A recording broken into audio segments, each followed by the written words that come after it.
Assalamualaikum warahmatullahi wabarakatuh. Halo, perkenalkan nama saya Ulfa Lutfiara Syifa, biasa dipanggil Syifa, dengan NIM N021231093, program studi Ilmu Komunikasi. Jadi, pada kali ini saya akan menjelaskan sedikit tentang sosialisasi. Sosialisasi itu apa sih?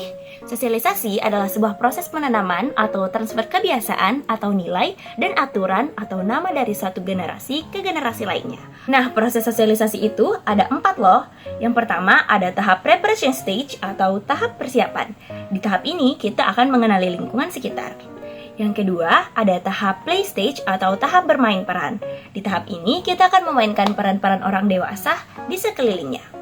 Yang ketiga ada tahap game stage atau tahap siap bertindak. Di tahap ini kita akan menempatkan pada posisi orang lain dan kemampuannya dalam bermain bersama-sama atau berpartisipasi dalam kegiatan-kegiatan yang terorganisir.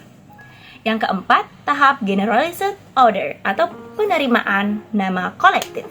Nah, kemudian ada yang namanya agen-agen sosialisasi. Agen sosialisasi itu apa ya? Agen sosialisasi itu berbagai kelompok, lembaga, atau individu yang memainkan peran penting seperti keluarga, kelompok sebaya atau sepermainan, sekolah, dan juga media massa loh. Nah, selanjutnya aku akan jelasin tentang bentuk-bentuk sosialisasi. Yang pertama ada sosialisasi primer. Sosialisasi primer itu apa sih? Sosialisasi primer adalah tahapan sosialisasi pertama yang diterima oleh individu dalam lingkungan keluarga. Yang kedua ada sosialisasi sekunder, di mana sosialisasi ini terjadi di lingkungan sekolah, lingkungan bermain, lingkungan bekerja, ataupun media massa. Terus ada yang namanya sosialisasi represif. Sosialisasi represif merupakan tahapan sosialisasi yang bertujuan mencegah terjadinya perilaku menyimpang. Kemudian yang keempat ada sosialisasi partipatoris.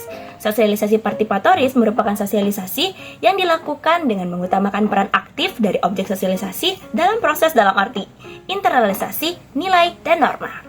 Kelima, sosialisasi formal. Sosialisasi secara formal adalah bentuk sosialisasi yang dilakukan melalui lembaga-lembaga formal seperti sekolah dan kepolisian. Yang keenam ada sosialisasi non-formal.